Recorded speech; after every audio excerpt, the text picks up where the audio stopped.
I'm gonna leave my arm out really like casual. Yes, seduct him.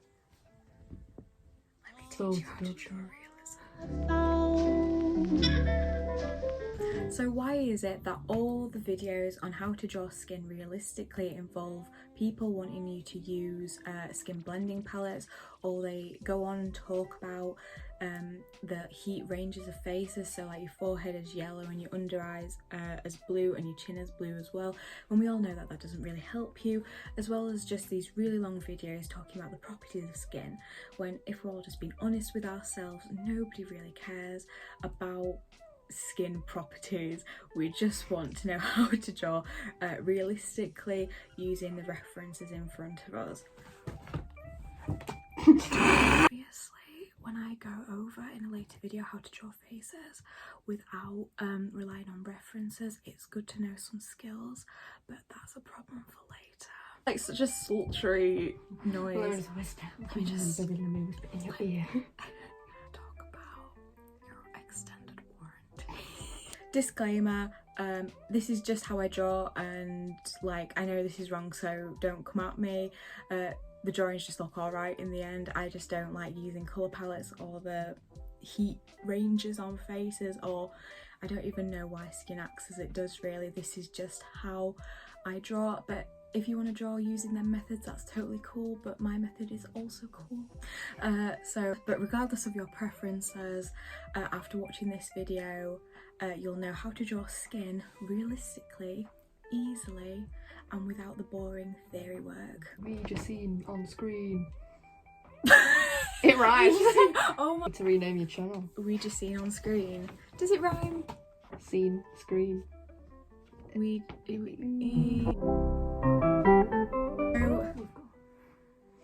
can talk over me for the full video, or yeah. We are going to be using the method for outlines that we did in last week's video. So if you want to know how to get a realistic outline like I have here or here, I don't know how I'm going to put it, watch my previous video by clicking on my channel and subscribing whilst you are there. Get started drawing the skin. Let me give you a few helpful tips I've just picked up on what to do and what not to do when drawing realism. First of all, we will not be using the colour palettes. If I see you using the colour palettes, you will go in the bin with your entire family. And this is because realism is not as simple as a highlight and like normal colour and the shadow, the darker shade. Every single shade should be different, and I know that sounds like a lot of work, but it's actually quite easy to do, and I'll show you in a second.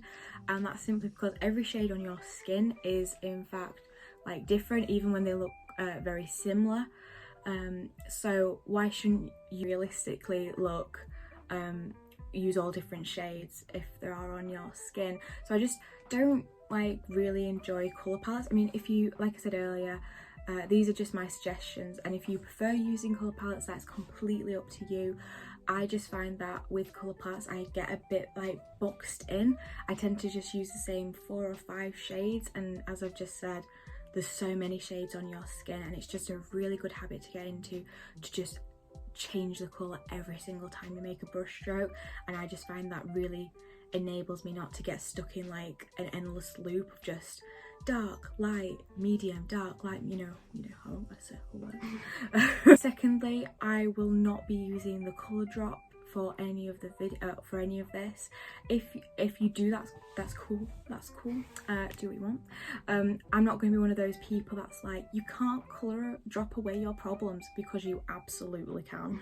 But for the purpose of this video, and because I simply don't use it anymore, I used to use colour drop, as a lot of realistic artists will probably, I always hate when I say I'm an artist, but you are, and unleash your inner artist.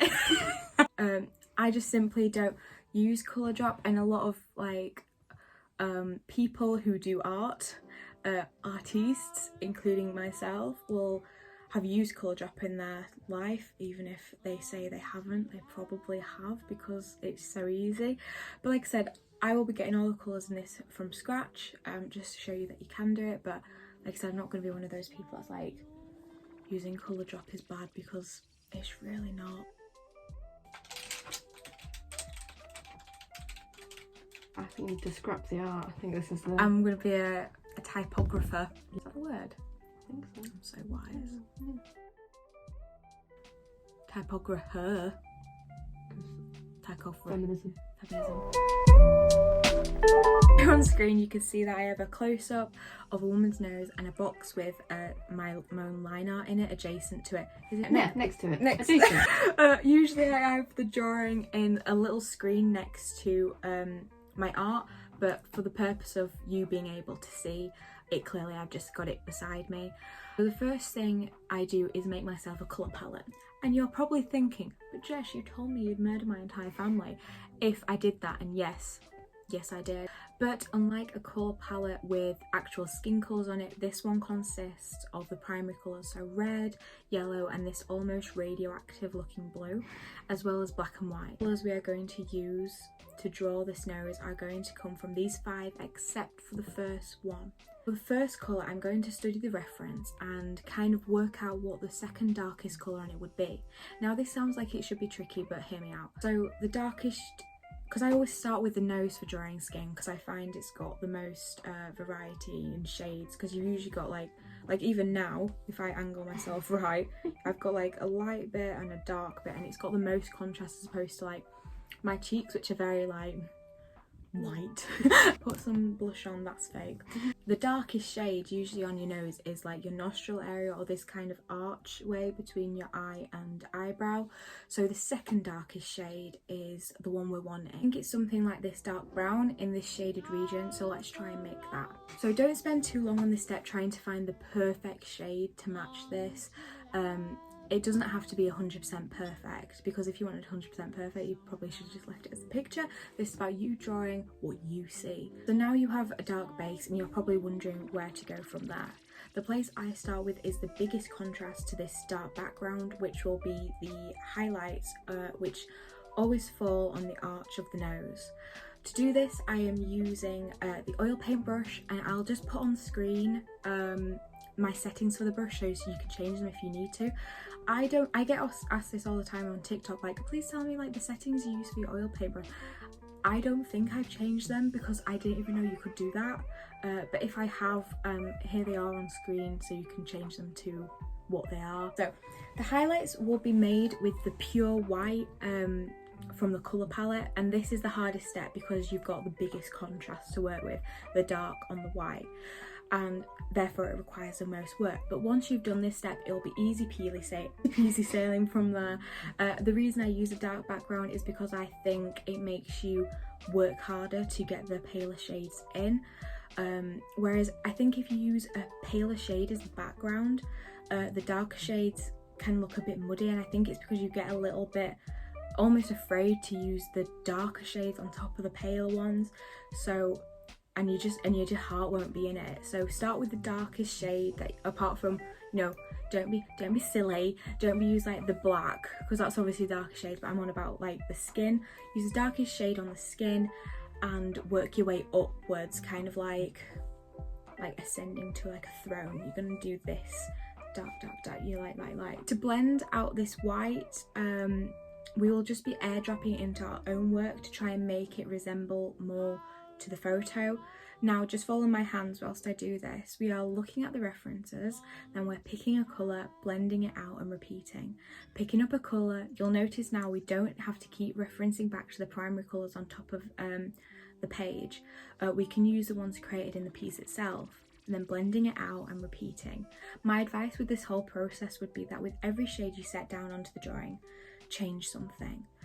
That can be the size of the brush, the colour that you're using, or the opacity.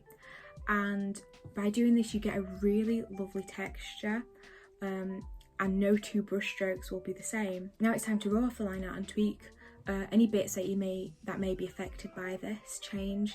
You know, anything like the edges of your nose will probably want a bit more blending because you've just not noticed it because it was under the line art. And you're done. This has taken me about 10 minutes, so you can see it's a very fast method and quite effective. And then you can use this same method for doing like the cheeks and the forehead and the chin. So looking at the reference, picking a colour, blending it out and repeating, I'm just going to stress again, just change the size of your brush, change the colour of your brush, and change the opacity. Now, if you've watched the first part of this video, you'll know what's coming. From the liner, I pick up the darkest shade on the photo I can see, apart from the obvious like black areas on your face. Then I place down the palest shade and blend these out together. I use the primary colours until I don't need to use them anymore, and I can just reference back to my own work. Constantly changing the opacity, size and colour of the brush. Now let's look at the colour match. Highlight, darkest part and mid-tone. You can see how they aren't 100% perfect, but it's not meant to be. It may be realism, but it is still your art, so it's a reflection on how you perceive colours and everything like that. Inspirational, thank you. That's just me, Jess. As well as that, I hope that clears up like the kind of stigma between drawing darker skin and lighter skin, and you can see that the exact same methods work fairly well. They work bloody perfect. So you can draw any shade of skin and all the ones in between. I've just kind of gone off the spectrum of the biggest contrast, kind of like drawing a nose. Thank you so much for watching this video all the way to the end. Leave a like, and remember to subscribe if you want to see more videos like this. I also appreciate your comments so much. Thank you for all the nice things you said on the last video. Me and Jess love to read them.